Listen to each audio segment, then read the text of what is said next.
Landed on the Substance, a podcast aimed at being biblical, thoughtful, and human.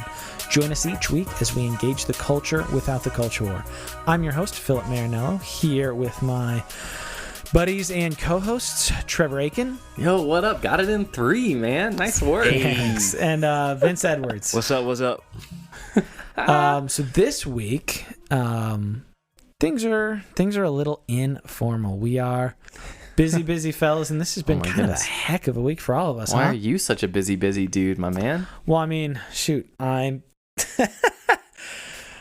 got a new baby. It's no big deal. Yes, sir. No big deal. Just, It's been a so two-kid house. Great. God was very good to us. We had a very healthy baby boy, delivered naturally. He and my wife are well and healthy, and it's great and exhausting. So, second kid, we've entered that family of 4 phase, and man, like it's exhausting. Big leagues. Like it was a lot with the first kid, but like, I mean, I only had to do so much, right? Because like I'm not feeding, I'm not keeping the baby alive with my body. 1 to 2 is a transition for real. But we got a 2.5-year-old, and I'm in charge of that one now. Yeah. While my wife takes care of the baby. Yeah. And my paternity leave is almost up here, but it's been a good week. But you guys were all kind of busy too. Yeah. I got some transitional stuff going on. We got, doing some real estate stuff. Yeah, man. Yep. Doing it's a seller's market here. You are Trevor's cashing stuff. In on the hot real estate market over here. Yeah, we'll see. We'll see how it goes. We're definitely excited for what the Lord might be doing in that area. Vince, you got some big stuff going on too, my man. Yep. Transitioning to a different state, so we're going to be living elsewhere. And then also kind of some occupational opportunities that I'm pursuing, and the Lord's really been surprising me of how marketable I've been so far. So hopefully that can continue. Yeah. And listeners, don't worry, because it's not like the substance is going anywhere. Like we're remote ready, all that kind of deal. Sure. So I know sometimes when we talk about like moving to different states, people are like, "Oh, can you guys still do the substance?" We're like, "Yeah, dude. Like we got technology. We're not in the same room right now. Vince is somewhere else. Yep. Yeah. We in the 21st century. We got this." In light of our busy schedules and the transitions we all find ourselves in the middle of right now, we're doing a little bit of a pivot. We're not doing a reflex or a topic toss-up or a book or a movie or anything. We're doing a little bit of a, I guess in a way, it's like backstory. It's like a topic toss-up It's adjacent. The prequel. No, we're just, we thought, I thought it would be cool. We mentioned a couple different shows that have done like, where the hosts interview one another, and I thought that was kind of fun.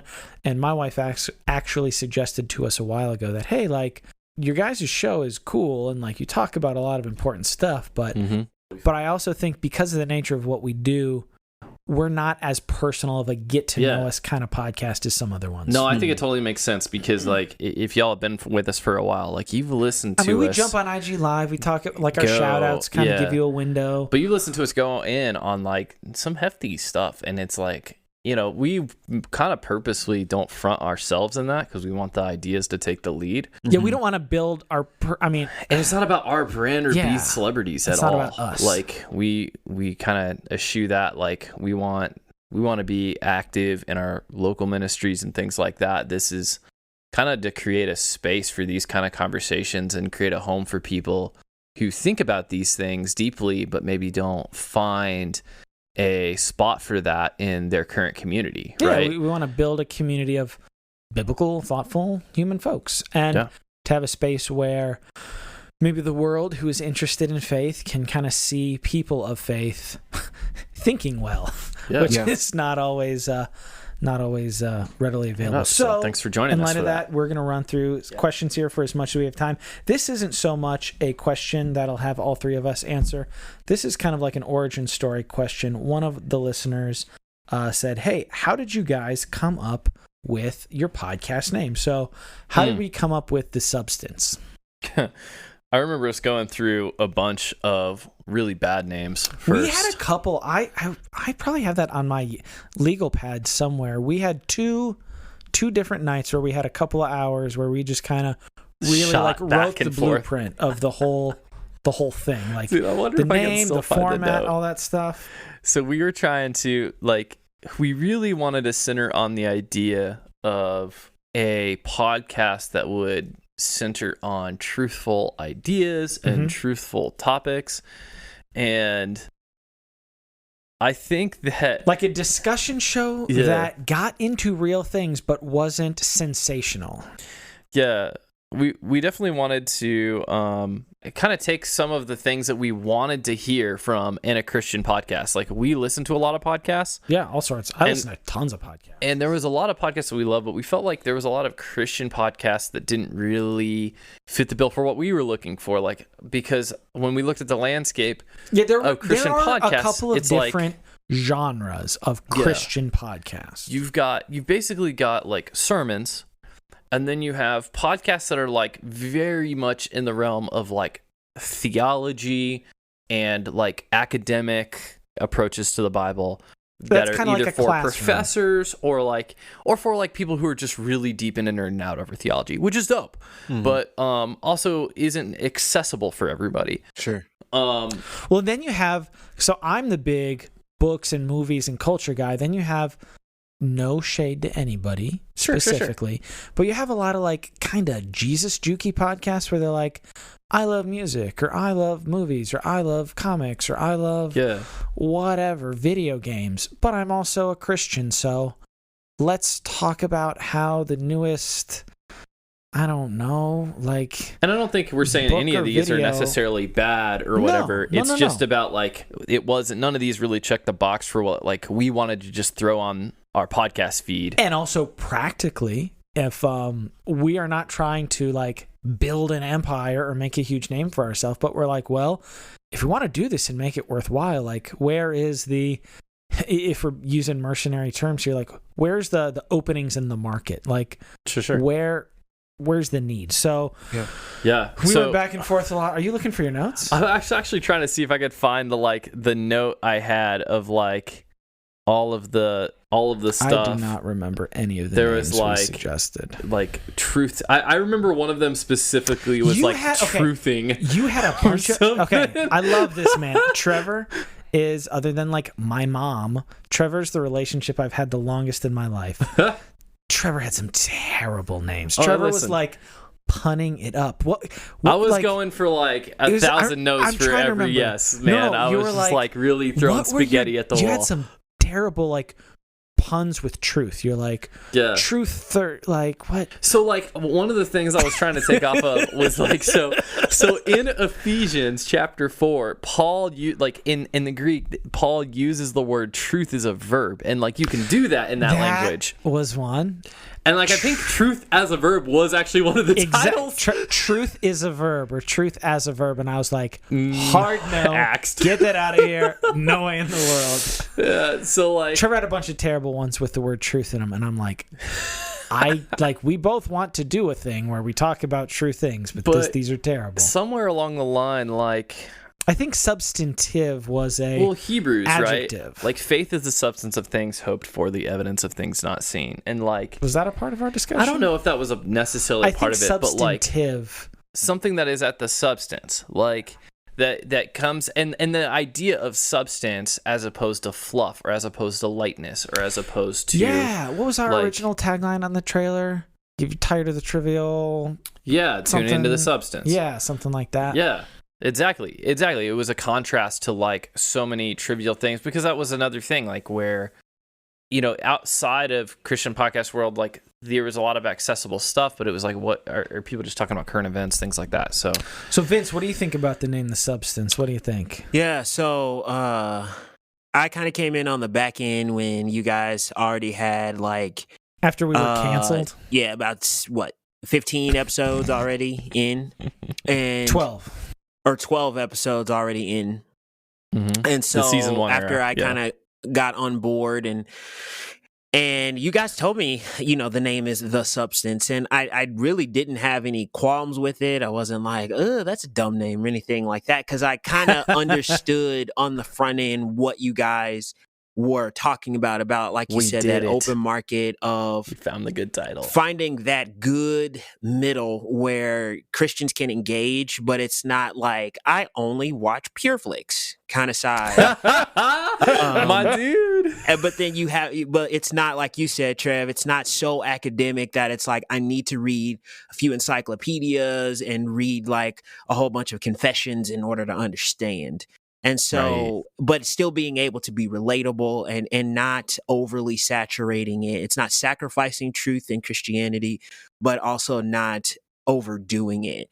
And it's like that was singing my jam. So I was like, absolutely, that's pretty awesome. So I think the substance captures pretty great what we're trying to accomplish, and I think what we are pursuing pretty decently. Yeah, so far. So that's kind of the origin story in brief. Let's run through some of these questions. Because I got the list that all the listeners sent in. I will ask some of these questions, and we can just kind of round robin it and see how many of these we can get through. So we've kind of touched on this one before, but since we're still on the substance kick here, I'll give you up to 2 if you can't just pick one. What are your guys' favorite episodes that we've done so far of the substance? We've got 43 or 44 out at the time of recording. Yeah. So what are your favorites? 1 or 2 favorites, Trev? Okay. Don't think too hard. I think my 2 favorites, just right off the top of the dome, would be systemic racism. I think we put a ton of work into that, and I think it shows up really well, and it's super informative, and I think it'll be really beneficial to a ton of people, and we've already started seeing fruit from it, and we're really thankful. I don't want to be for the reception too on that. haughty about that one, but I'm very proud of the work we did in that as well. And we all listen to a lot of stuff in the social justice realm. For a 1-hour episode, I'm super proud of what we were able to kind of all crank into that one episode. That was a good one. We address a ton. So if you haven't checked that one out, for sure do. And if you're holding off because you feel like I don't really get into that. I don't think it's that heavy. Give it a listen. I think it'll definitely spur you on. I think another one for me, since I get 2, is Thoughts for Young Men. Dude, was one of my favorite conversations. It was great to dive back into it. Great to hear you guys' thoughts. Great to get that out there. Just wise Christian living. That is amazing. Just as a topic, as a thing to think about, because at the end of the day, soul care and soul health and just where people are at with the Lord and living wisely and optimizing the time, like Ephesians says. That is what's important, because at the end of the day, people are what's going to last, and people before God. And so timely and timeless stuff in there. Love both of those episodes. Yeah. And I kind of did pick both the timely and the timeless there, didn't I? Huh. Mm-hmm. Well, and I also love the Thoughts for Young Men one, because some of the folks in our camp who maybe are like, these guys have gone liberal. It's like, no, guys, we love all the same. We have the same theology. It's just that we think that America has a race problem. That's it. That there's plenty of evidence for. There's just a lot of evidence for. See our systemic racism episode. Yeah. That's it. We still believe the same things. We just think the gospel applies to these things. Yeah, we just think, Jesus' words matter for life. Yeah, that's all. Vince. One. If you got one, hit me with one, but you are allowed up to 2. Just want to tag that the back end of that one. Thoughts for Young Men. When we were doing that episode, that was the first time I ever read it. Nice, and it was super convicting and just good, just simply good. So, shout out to that episode. But 2 favorite that come to my mind. First is KSP's episode. That episode, because I've had my transition periods where it's I couldn't read anything else but a physical book, and then I transitioned to I couldn't read anything else but an ebook, and then I'm currently in my moment where I'm I can read other things, but I'd rather have an audiobook. I can listen to this in 5 hours while I'm exercising or doing chores. Right. Shout out to Reading Wobbler. And so just that episode was super inspiring to really get back into reading. I've been super busy, so actually accomplishing that has been a bit more difficult this round, but the desire is definitely put back into me, to get in there and actually read physical book. It's just super encouraging. That episode was for me, and KSP was just super awesome and personable. Yeah, I love that lady. I can't wait to have her back. Yeah, we could talk to her for hours. It would have been awesome. And then the Barnabas Piper episode was my second favorite. Just because there's some very, very sage wisdom. And again, just another down to earth person that we've interviewed. And we've interviewed a lot of great people, but the Barnabas Piper one was for sure one of my favorites, just because it was a great discussion of, being a pastor's kid and kind of just those certain dynamics that you encounter with being in the church, and then just some good theological points as well, just for some good living and those differentiations between doubt, different kinds of doubt. It was just a very encouraging episode. So those would be my favorite. Nice. That was also an awesome time, like anecdote, because this is kind of getting to know us, like transparently, like behind the curtain there. That was like an incredible time for the substance, because we had it was KSP, we had a topic toss up, and then we had Barnabas. Yeah, and like that was a killer period. For growth. Probably a ton of you guys are listening because you saw the KSP shout out or saw the KSP retweets, the Twitter reach of Karen Swallow Pryor and Insta. Barnabas Piper was huge. And then we had Flame on right after, who's got like 100,000 And one people. thing I thought you were going to talk about too was just like the great connection we had with Barnabas. Like he's exactly how he comes across as like just a really down to earth dude. Like that's him. I'm prone to hyperbole, and I don't want to say anything that I don't believe or I don't want to offend it. Because like Vin said, we've had incredible guests. Barnabas Piper was like just the homie. Like I feel like if he was in KC or if I was in Nashville, like we'd be going to grab coffee. Be bros. Yeah, like, 100%. If also Barnabas Piper, if he was in Kansas, he'd have much better taste in barbecue. Yeah, like, he needs to get himself straight on the happy rant. On the happy rant, he was dunking on burnt ends. He's like a Philistine. My man is wilding out there. Man, he was saying, like just stick. Come on, man, stick with your hot wings. Like a lost wallet, he's out of pocket. I won't repeat any of these. So this is kind of surprising to me. What's this? The first thing I thought, like, favorite episode, it isn't my favorite, but I think it's an incredible episode, is the CRT one. Mm-hmm. Like, I think systemic racism gets at the heart of some of these issues better. Yeah. But I think our episode that we addressed critical race theory, and particularly the people inside the church who are on such a crusade against it, I think it was done with love. I think it was done with clarity. Mm-hmm. Like, obviously, I agree with these positions, and I think they're right. But I think it's done, and this is me talking about something I've produced, so take it with a grain of salt. Sure. I think it's done so excellently. Like, when I usually listen to the shows for promotional purposes after it's out. I know not everybody listens to their own podcast, and I don't just do it to blow up like I do it to, like, okay, get this snippet here for advertising or this and that.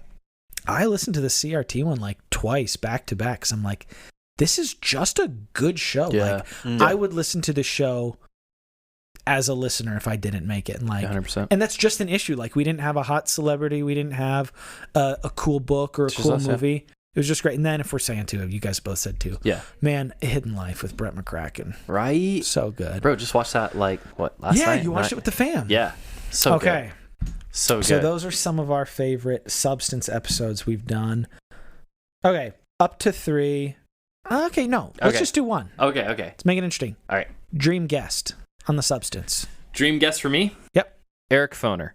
Okay. Less than a minute. Why? Okay, so he's a professor emeritus at Columbia University. Has written the books. He's written. We are exhausted. He has written. He wrote in. He wrote in a book. He wrote in his computer a book, and then sent it to his publisher, and it was on Reconstruction. Dude, and sorry. Have you? All right, yeah, I know you do. It's just because you get so excited about other people's ideas. So he was also an advisor to the movie Free State of Jones with Matthew McConaughey, like on the historical piece on that. Like, and people need to understand that work, because at the heart of a lot of the things that we talk about as well, what is working behind the scenes that a lot of people don't know is a false history, like in lost cause narratives.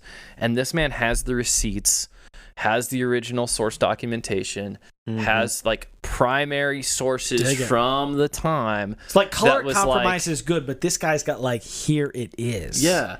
Like, here's what happened in Reconstruction. Here's what was tried. Here's why things failed. Like, here's where people overthrew legitimately elected governments. It's objective and like unassailable because it just is. Yeah. So Eric Foner, he's a professor? He's a professor emeritus. So like, I don't know if he's active anymore. Emeritus? He's kind of retired. He's I don't know how old he is. His 70s or 80s or something like that. Let's get him on. And he's still with us. But check out his books and stuff. But yeah, I would love to sit down and talk with this guy because he just has such a perspective with history, and he's lived a long life on thinking of these things. And I think it would be cool too for like just to connect that all through to the Christian faith and wanting to recover accuracy and truth in our history telling. So Vince, dream guest on the substance. I'm gonna do 2 just because I know I'm gonna go fast. One, a rebel. I'm kind of having a hard time between 2 as well. One is a musician, Mali Music, Mali Music. Only because myself and my sister listened to him a long time ago, and we've been listening to him since we were basically kids. Listening to all his albums that he's ever dropped, like prior to being signed to RCA, and just the dude is an absolute phenomenal beast. He's a vocalist. He has very convicting lyrics, something that actually like makes you think about your walk with Christ. Nice. And so yeah. Let me know when he's got his next project, and we'll try to get him on. Yeah, for sure. And then Bradley Mason. When we did our that's easy. Done. Yeah, Bradley Mason. Just because I really didn't know too much about him until we started doing our systemic racism research, and I'm just thrown and impressed, and would love to have him on. Yeah, Bradley Mason messaged me. He said he'd be down. So men run circles around me as far as like history of sociological music, like movements. Gosh, words. Yeah, so keep an eye out for Bradley Mason. Hopefully, dude, that'd be dope. I'm kind of torn between 2. Vince said 2. You can say another one if you want. You got a second one? That's right up there with No, Foner? that's fine. You should go for it. So like the 2 that I'm torn, like I had a top 3, and I'm like, not that I want to be like my head's getting all blown up, but like everybody who I've reached out to that I thought legitimately could be on the podcast has been on. And I am talking with some people right now who are like blowing my mind that we're trying to get on the schedule. So like my new top 2, like my big top 2, one of them has been Marilyn Robinson. I've wanted her on since the beginning, author of the Gilead series of novels. She's thinking been on Ezra Klein and Russ Moore. So, I mean, she's doing podcasts a little bit more now. Maybe we can get her on. But it's another one that's kind of like Foner, like, man, I want to get him on while he's with us. I don't know if he would, but I know he has been involved with faith before. It's Martin Scorsese, probably my favorite living director. I'd really, really love to have him on and talk Last Temptation and Kundun and Silence and just faith and film and cinema. I'd love to have him on. That would be sweet. Stupid episode. Yeah, that'd be. And Martin Scorsese's on Instagram. So there you go. Oh boy. So Martin Scorsese. Martin, if you're listening to this is the substance, and there's no way he's listening to this. Message that would be back. Incredible. Okay. Somebody named Martin might be listening. What is a book or a couple of quick books that you think everyone should read? Oh shoot. Trev. Somebody else go. Okay, Vince, you want to mix this up? Oh. Yeah, pass the mic. That's hard, man. Phil, if you got something. Shoot. Books that every Christian people should read. One of the things we wanted to say, like, our audience isn't just people of faith. It's probably primarily people of faith, but I know personally a lot of people who are just thoughtful, curious people who are maybe a little interested and are searching potentially. So I'm going to kind of think of it like those sorts of people, like genuine and curious people, whether they're people of faith or not. Like, what's a book or books? You got some? Yeah, I got some. Okay. All right. Books everyone should read. Up to 5? Cool. Up to 5. All right, tight. Deep Work by Cal Newport. Cosign. So if you're not familiar, he's a researcher out of the Wharton School of Business, and that that just thinking, his way of thinking about efficiency and productivity in life, it was transformational for me. It's super good. Like, you will be benefited from it. It's really good. So that one, I feel like, I mean, it's not particularly. I'm just gonna say this one because it's on my mind right now. I don't even know if I'll stand by it in like a year, but like Malcolm Gladwell's Talking with Strangers. Yeah, that's a good one. Listen to it on audiobook because he produced it like a podcast, and it's just an experience. It pretty much is like a mini series. There is no like. You're not going to listen to another audiobook like that, at least currently. So, and it's really cool and it's really compelling. And that's a good one. I was thinking about listening to it again just for the experience of it. Not that long either. I mean, the Bible, obviously. But I think people have heard me tout on here The Way of the Dragon or The Way of the Lamb. Yeah. If you are a Christian or if you're a Christian, you should be involved in Christian ministry. And if you're involved in Christian ministry, then you should read this book because it's like it really talks about like the things that get into your heart and like what does it really make for faithfulness. So I'd say that one's up there. Okay. I think, let's see, I'm at 4, maybe. I don't know. The 1 or 2 more. So David Blight's biography of Frederick Douglass. Nice. You've been pitching that hard to me. I do need to read that when I have super thick, a lot of time. But it will blow your mind. And it's one of those pieces again that will transport you into the history of that time and probably teach you some things and dispel some errant notions that you were taught as well. So that one's really good. I might have another one. So somebody else jump in there though. Vince, couple books that you think everyone should read. Thoughtful, curious people. A couple books that I think everyone should read. Shout out to Keena, Aragon. Dude, Love those Gave, books are Love great. Made. I mean, I'm not gonna cap that. No joke. That's a good one. And it's even good enough like for, I wouldn't say like in your pastime you should pick up like a children's book, but it's a good book. Especially I'm one that likes to learn different ways to teach people things that are in theology that can be hard to explain, but can find a way to not have to explain it in such a difficult way. And then goodness. You don't have to list 5 like Trevor if you don't. No, not 5. I'm literally looking for one, but I'm blanking on the title. It's Michael Kruger's book though.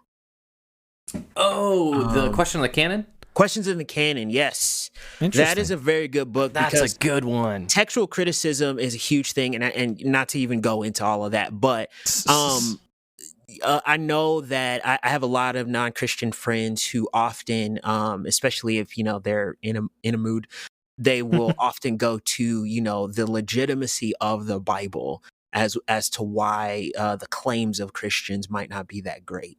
And so Michael Kruger and just explaining that is, phenomenal. So I recommend that one very, very much. That's a really good book. Okay. Off the top of my head, books that everyone should read. I will start with fiction.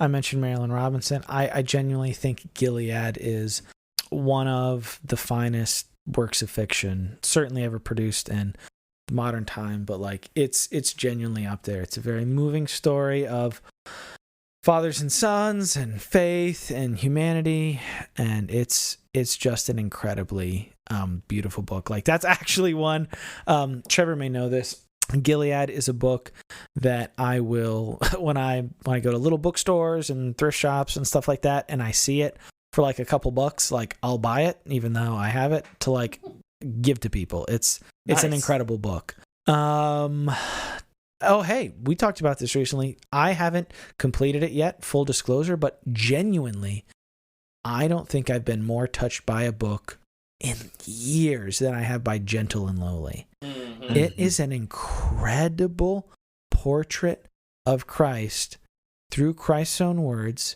It is short, but it is so, so sweet. It is genuinely the most refreshing book that I've read in ages. what else? I mean, my shelves are packed. I mean, Pilgrim's Progress is a classic. Yeah. That's been one of my favorite books for my entire life. I had like a little kid's version of it. Yeah. But I mean, Pilgrim's Progress, the allegory of the Christian life, it's an all-time classic of literature. Super wonderful book. Because I mean, I have a lot of books that I like, but books that everyone should read. What do you got? Jump in there, Vince. I also wanted to put in The Shack. No, I'm just playing. You wildin'. That is good. Oh my goodness. Comic. What's a comic I'd recommend everybody read? I have one more, but I'm gonna save it for my shout out at the end because it's actually a recent book. You do it recent? Okay, nice. Yeah. Sweet. Yeah. What have I really loved recently? That's a high bar though. Everyone should read because I stand by those 3. Yeah. I have some like really nerdy ones that I think that like everybody who's like, and I was trying to avoid I was thinking about like exegetical fallacies, like yeah, that's not for everybody. It's not for everybody, but like, dang, it's so good. I'll throw a comic in there, and this is actually a guy that I thought about reaching out to for the show. One of my favorite comic writers is a Canadian writer-artist named Jeff Lemire. His breakout series was a trilogy of little black and white books that he did himself about his hometown called Essex County. Those are some really incredible books. I've read those a number of times. All right, let me see this piece. I know I kind of like generally shouted out the Bible in a silly way, but like no lie. Books of the Bible? More Christians should read Deuteronomy. Yes. All right, quick pitch for Deuteronomy. Yes. Yeah. Love is mentioned more time in Deuteronomy than I think it's anywhere in Scripture. Like it's not a small book. When you think of Deuteronomy, you might not realize it, but it's like it is the book that talks about love in the Bible. There's a lot of stuff in there, especially the first, like if you can't commit to the whole thing, I'd say especially the first 12 chapters are the kind of general outline. Like, so basically there's a historical prelude, and then there's the giving of the covenant, and then there is the general like contours of like the shape of how the covenant should impact their life. And the rest of the Deuteronomy is like the specific applications of that in practical, like actual day-to-day laws. And that's where people get bogged down and lost. But like that's, I think, seeing that connection and going through that, I think more Christians should read Deuteronomy, man. Awesome. And I think we would have a different American Christianity if more Christians read Deuteronomy. And if I have another slot, I want to throw out for the Christian, Ephesians, and for the Christian and everybody, James. James is a book that so many people I hear talk about in a positive way, and I'm like, have you guys read that recently?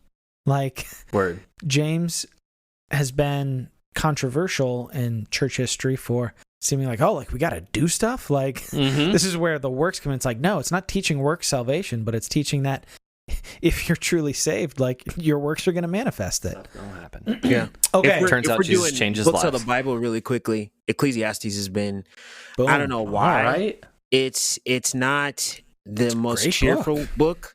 Nope. It's a wonderful book. But it is fantastic, and it really just gets to the heart of those moments where we're really feeling like just in our feels and feeling it, but really putting in just a different, realistic, deep perspective. And so, dude, the conclusion is one of my Ecclesiastes favorite is my book. And passages in Scripture.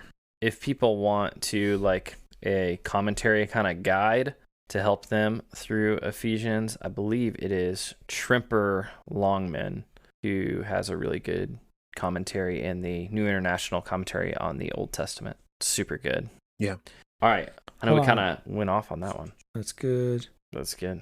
Okay, fellas, how do we like our coffee?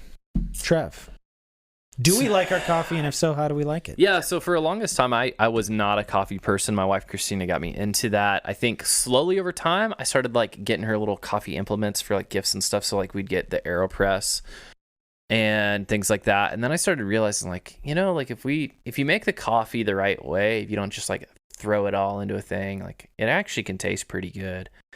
And so I would originally took it with half and half, but nowadays, one, it saves money and saves a little bit of fat to like not drink the half and half. And so we've like, I've slowly migrated over to the years to now I'm just drinking drip brew coffee black. I swear. So that's That's me. Vince, how do you like your coffee if you do? Honestly, I'm this exact opposite. I just kind of slap mine together. But I typically take like a sugar-free sweetener and maybe some sugar-free creamer, or if I'm at a restaurant and it's not available, then just like some half and half. Or I like it brown skinned though. I was gonna say, are you a bunch of half and half kind of guy? No, Like a little bit of like coffee two with your half and creamer? half and like 2 stevias or something. Mostly white. Yeah. What do you do with your church coffee? Toss it in the boy. garbage. Pass. Go for some water. Just try to avoid it. Drink some tea or something. Yikes. Unless you're at like a hipster church where it's like the coffee's better Actually than the good. preaching. Yeah. Got him. So for me, I'm similar to Trevor. My wife, I was a coffee drinker, kind of, sort of, but like my wife kind of got me into it. And now, like, if the morning's at my house, like I'll have it drip and throw a little bit of flavored creamer in there, just a little bit till it changes the color. But if I'm out getting coffee, it's pour over black, but that's harder to do at home. How did I turn into the only guy who drinks his coffee black at home here? This is crazy. This is crazy to you me. Maybe have a better coffee setup? When did I Maybe. wake up and become this man? We had my wife will sometimes make me a pour over. We don't have the little bottleneck deal, Yeah, and it's yeah. harder to make at home without. We literally just make it in the like Cuisinart, dude. No, we Like- got a coffee maker. Yeah, That's that's all we so do. that's the coffee question. A number of people sent in that coffee question. Wow. So, I really want to know about our coffee. yeah, favorite film Go with or Costco. show? I'm super interested to hear Trevor's. Mr. Not. Someone else go first, man. Why are you asking me first? Just because we're keeping the thing going. Oh, Vince. whatever. It's really hard to choose. Favorite movie or TV show? It's really hard to choose. There's so much content out there, and I've consumed a lot of it. Good night. So Well, favorites. You gotta. I mean, Inception's up there, right? oh yeah, Inception, right? for sure. Inception and a movie called Searching. I think it's like a 2017, 2018 film. That was that one of the few movies the where I didn't Asian like guy? go to sleep in the first 5 minutes. Yeah, and Inception. As far as movies, TV shows, I guess Westworld. Westworld is a pretty decent show, and that's it. I guess I don't know. I'm sorry. It's No, you're good. really hard to choose. It's really hard. It is. There's been a lot of stuff. And there's never been more than there is, like, the amount of stuff that comes out in a given year in a non-pandemic. I will now say is shout out crazy. to Alyssa Wilkinson Okay. for her work that she did in the new docuseries Allen versus Pharaoh. Yeah. Oh, she was in that? Yeah, I watched that, and Nice. she did a great job. So shout out to her. And Yes. I mean, it's hard to say I enjoyed that because of the content, but it was. It's on deep. my list. Oh yeah. What you got, Trev? I'll hop in on this. Okay. So I think the show, like if I think back to the show I've watched probably the most of way back in the day, and I don't watch a ton of movies or TV, but Sure. me and my wife really enjoyed us some Burn Notice for quite a long time. Nice. That was fun. And that was a fun show. So So a popcorn show. I nobody's enjoyed it. ever seen that. Like, I love the way that like there's a bigger plot, but like they also have like a mini plot every episode, and they kind of wrap it up. I And always the like big shows plot like is that. always like, we're going to wrap it up. Psych. Yeah, We're gonna wrap psych. it Like up, we're gonna psych. wrap it up 7 seasons later.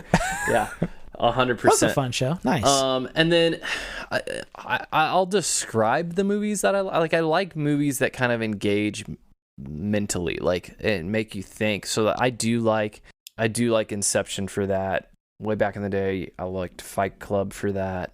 Though sometimes it's hard to watch. It's just there's a lot, right? But I think those are ones. I mean, I really have enjoyed Hidden Life. I feel like Tree of Life. Both of those are movies that like kind of made a deep. Kind of made a Terrence Malick fan Kind out of got of you. under my skin a little bit, man. Like I like those a little bit. So other than that, I mean, I'm sure everybody likes Marvel movies, whatever. It's like, but I don't say those are my favorite. No. I'm not a huge movie guy. Like I like movies that sometimes have like some sort of message or challenge your thinking or make you see the world different. Sure. And I mean, I'm the guy that like, I could probably make like a top 50 or 100 list of various different things. So, Yes. I mean, I mean, like, my favorite movies, I mean, I kind of go, in my mind, I'm like, well, if I could only watch a small amount of movies, what would those movies be? And that's kind of how I think about the favorite question. Tree of Life is certainly up there.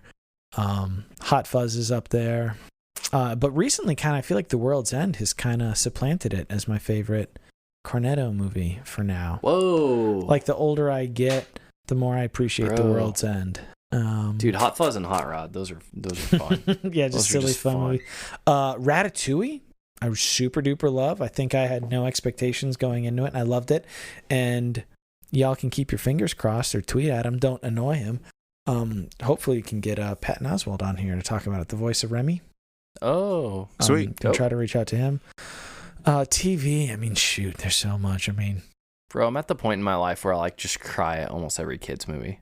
Dude, right? It's rough. Soul is tell pretty me brutal. about that stage in school. Dude, I feel like Coco is like the movie that can like make me cry no matter what. Like thinking about Coco will make me. My kids were watching some Disney movie. I don't even remember which one the other day, and I was like sitting down here doing my work from home, like not even watching.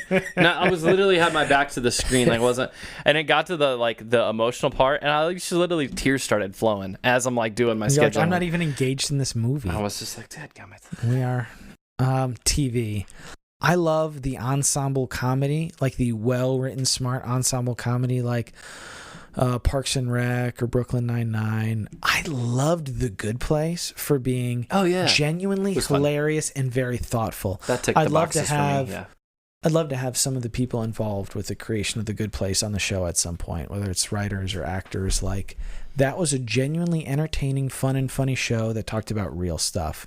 Yep. And then, like, serious stuff. I probably feel like The Wire is like one of the greatest television achievement of all time. But like The Wire, Band of Brothers, stuff like that. Like the prestige television, like that's all pretty great. West Wing, all that. What What are our favorite podcasts besides The Substance? I think for me, the one that I enjoy, like it's the most fun to listen to, and I really anticipate the episodes coming out right now, is Southside Rabbi. You have been on a Southside Rabbi kick lately. I'm like waiting for the next one to drop every single time because I just... Do they have a regular schedule? It makes me laugh. It engages me. Like, I enjoy their content. And I don't know, I wish they had a more regular or like a once a week thing or whatever they've got going on. Records money, put that junk out. So that's really good. I think one of the podcasts that I just think is so excellent and maybe everyone should listen to is Revisionist History. That's a great one. Especially season 1. On especially the 3 on education, Carlos Doesn't Remember, Food Fight, and My Little 100 Million. If you listen to those 3, like, so solid. So anyway, I think those are some of my favorites that I come back to. For sure, I think we should put that little trio in the show. We put all this stuff in the show notes. And I think we've shouted out that trio before, but they'll do it again for sure. Vince, what are some of your favorite podcasts to listen to? So I have to piggyback off that one, Southside Rabbi. I just recently got into those, but those guys are awesome. Hopefully have those guys on sometime. Southside Rabbi, can we bros? Like, can we, and our podcast? Right, we need a collab or something. Can we collab or something? Yeah, like, we should get Amin KB on. You listening right now? Hello? Text me. Call me back. Yeah, call me back. Bro.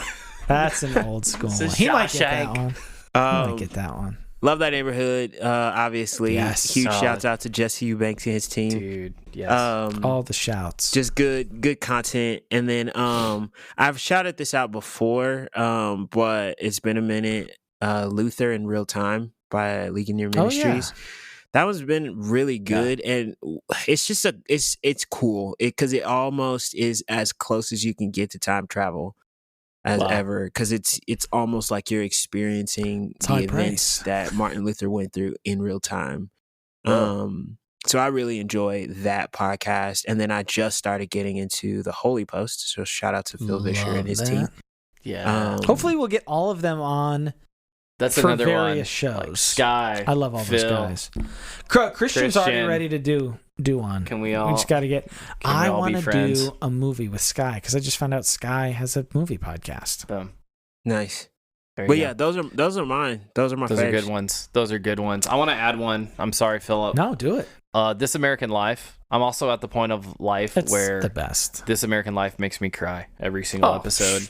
The newest episode was about like college SAT admissions and how does the SAT affect admissions and stuff like that. And like, I just started tearing up over like some girl doing great in calculus, and I was like, "We are broken and I'm just like deprived." I just love like interpersonal connection here. Actually, break through. Their hard work pays off, man. Oh man, no, This American Life is and it'd be like that sometimes. The OG. Great podcast. Yeah, it's really good. Well, Vince already mentioned Holy Post, Love Thy Neighborhood. They both already mentioned Southside Rabbi. Those are my favorite. I mean, Happy Rant is a super fun podcast. That's not like my top one, but I enjoy listening to that when that one comes out. Whenever Serial has a new season, I might listen to that. But they got acquired or something. I listen to like the ones we've already mentioned in the faith space. I listen to a lot of like fun entertainment podcasts. Like my number one favorite podcast is iFanboy. They talk about the new week's comic books. Like I listened to that like before I knew what a podcast really was. I was like, I don't have a whole lot. I have like 2 friends who like comic books. Here's some guys talking about comic books every week. So I've just been listening to them for like 12 years now.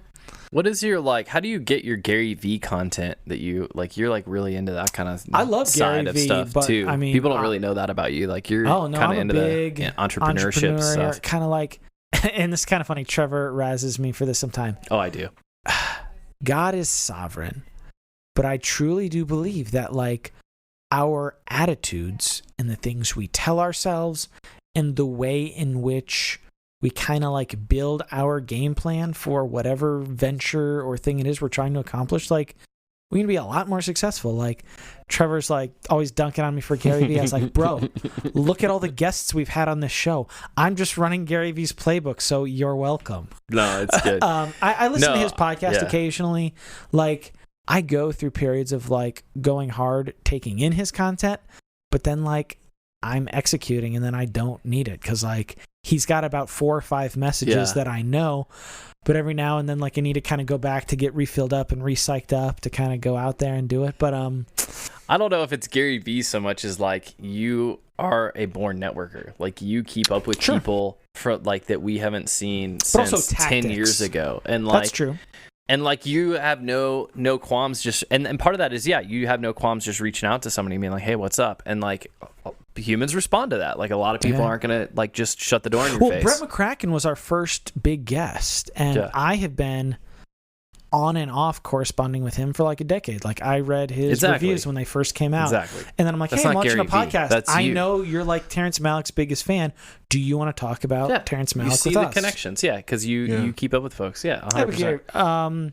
I think my favorite long-form talk shows are Armchair Expert with Dax Shepard and WTF with Mark Maron. They're 2 of the most famous ones. But like, I certainly don't listen to all of them, but like their good episodes are some of my because like a podcast is a great way, especially a long form, like a 1 to 2 hour show where people are sitting down with each other, like really getting to the substance. Mm-hmm. Like, and both Dax Shepard and Mark Maron are both very vulnerable people who are willing to open themselves up, and they're very interested in the people they're conversing with. So those are always the good ones are always well worthwhile. Big movie guy. I've been on a kick. I've been listening to a ton of the director's cut. I think I'm just blanking on it now. I got like sleepy dad brain. Pretty sure it's called the director's cut. So the Directors Guild of America will do showings of movies, and then after the movies they'll have directors interview each other. I've been listening to a lot of those, and it's super, super cool stuff. But those are some of the ones at the top of my list right now. Went hard on that one. Yeah, you did. That's good though. And in some of the other ones I feel bad about. Debate. Do I want to recommend some of those or not? And genuinely, like, super, definitely an R-rated show. But I will say, if you're a grown-up and you're like, I don't know, if your conscience, this blah blah blah, not whatever. For babies.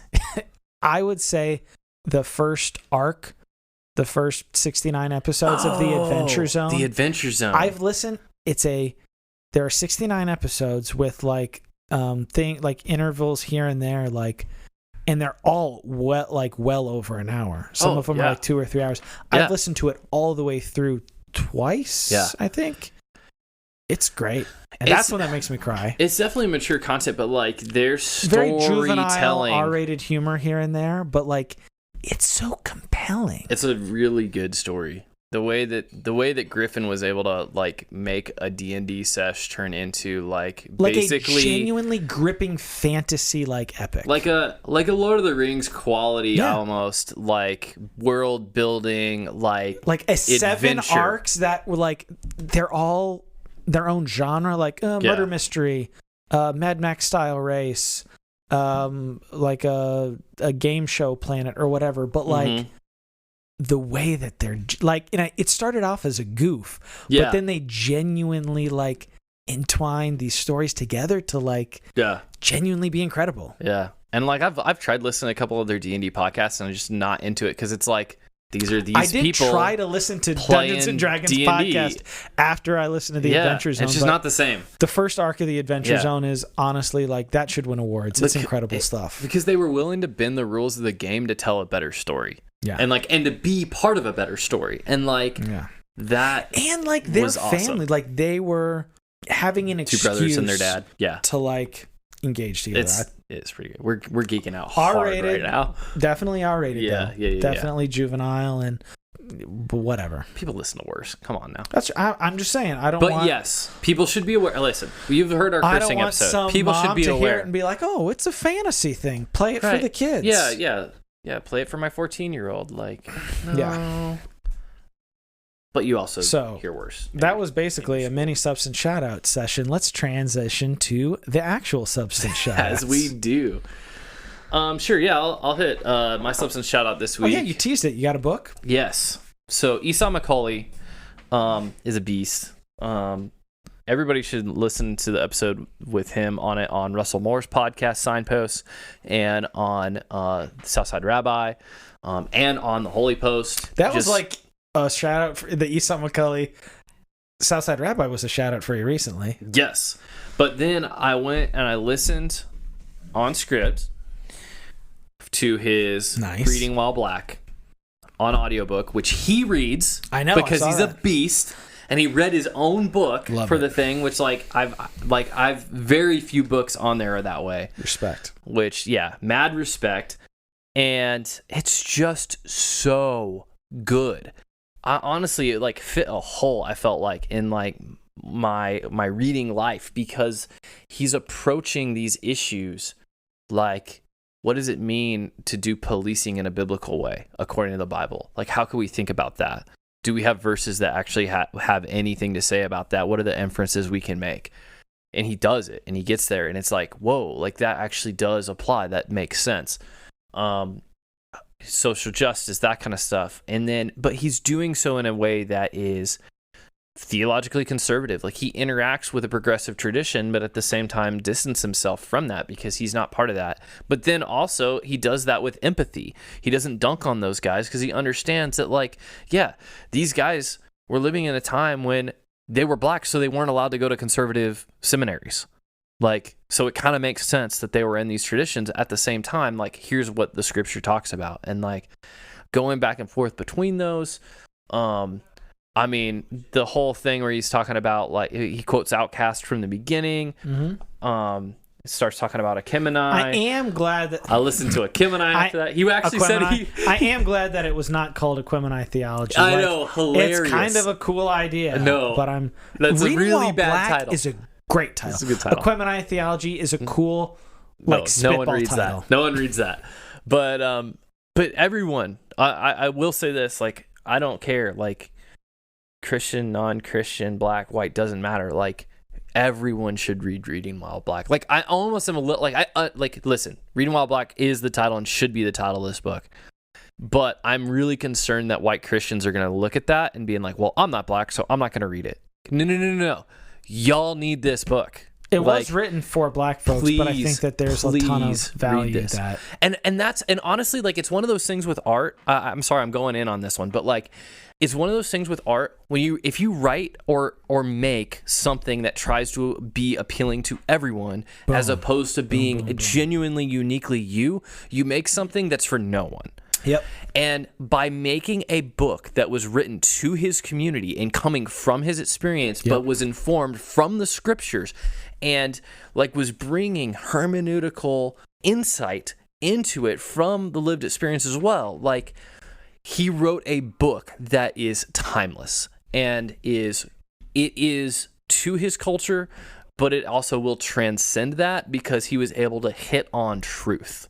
Man, it's just one of those works that I was just like, man, I'm probably gonna go listen to it again, honestly, because it is so good. On my list, I love the Southside Rabbi episode. Marinate in that guy. I know it's gonna be good. Guys, check out. I'm serious.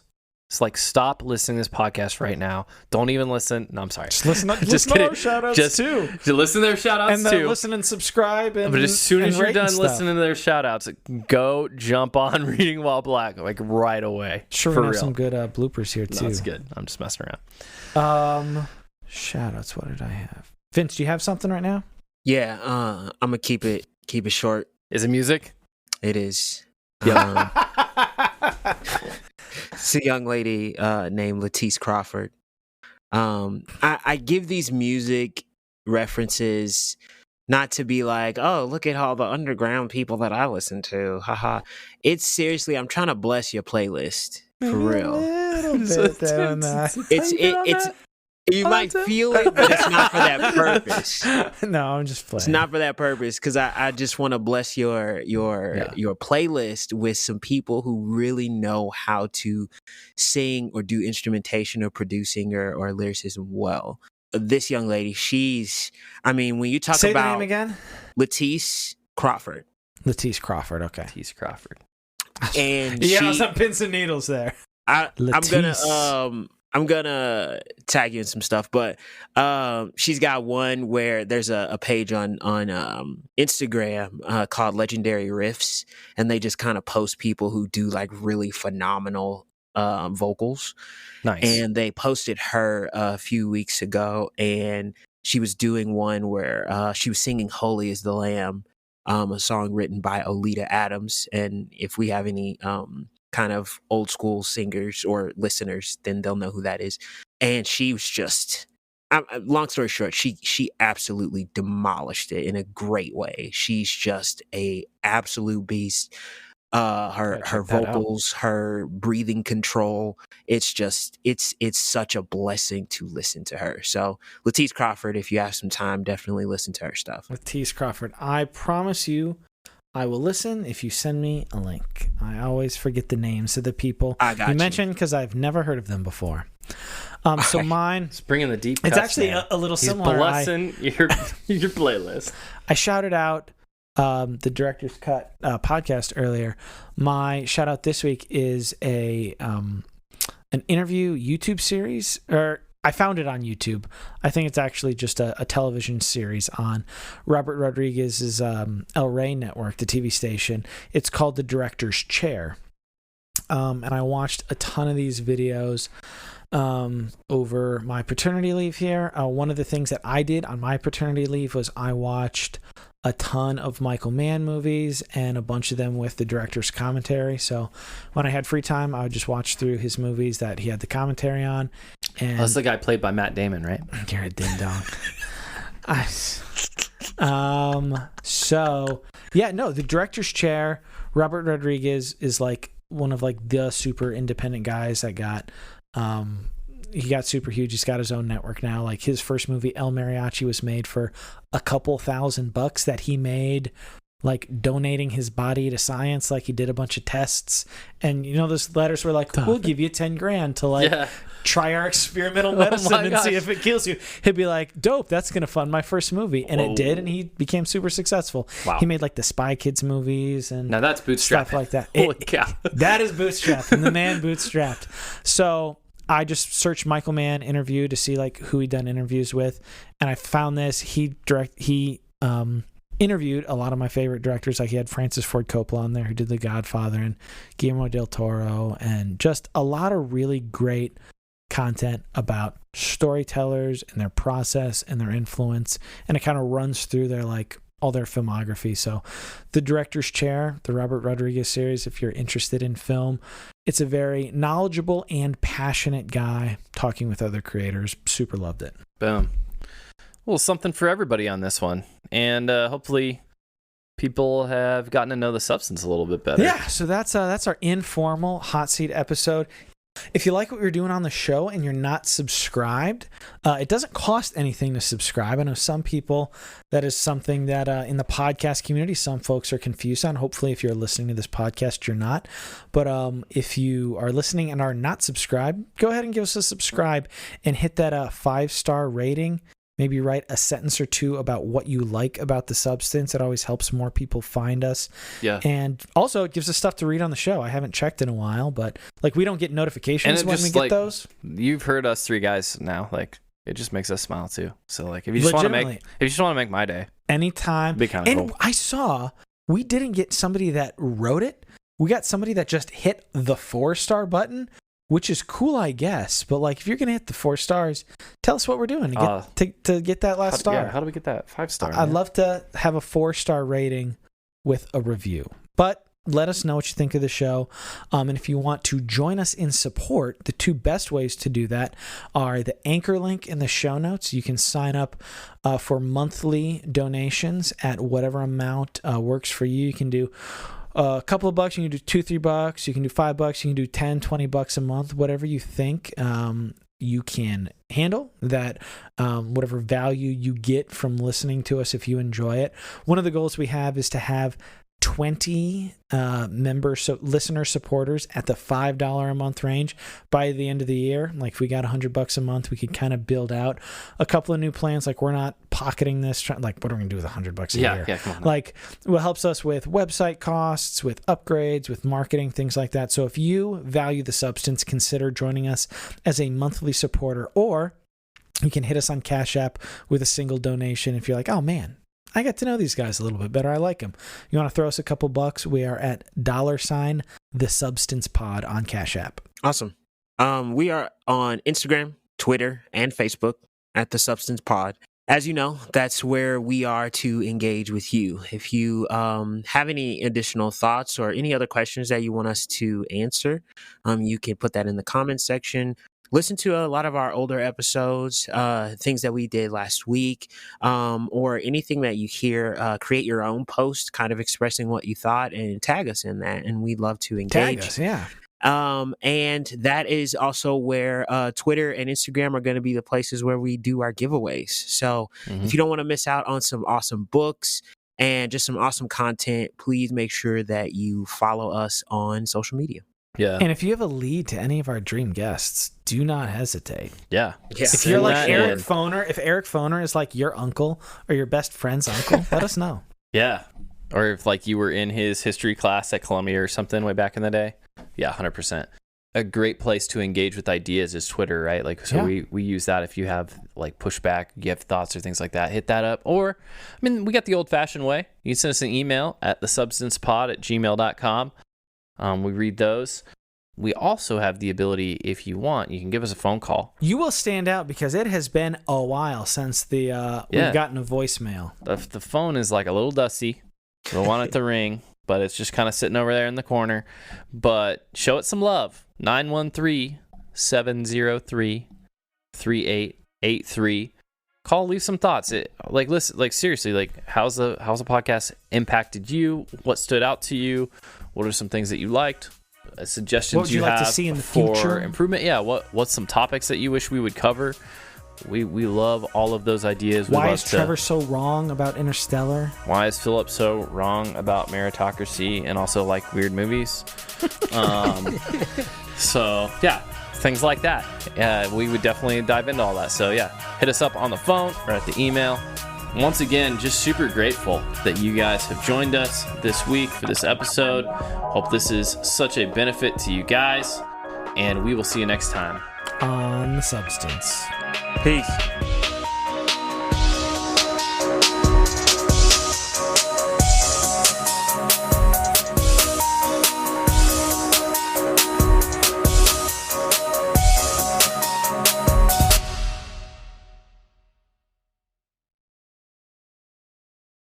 My app is reloading. Give me a moment. Reload.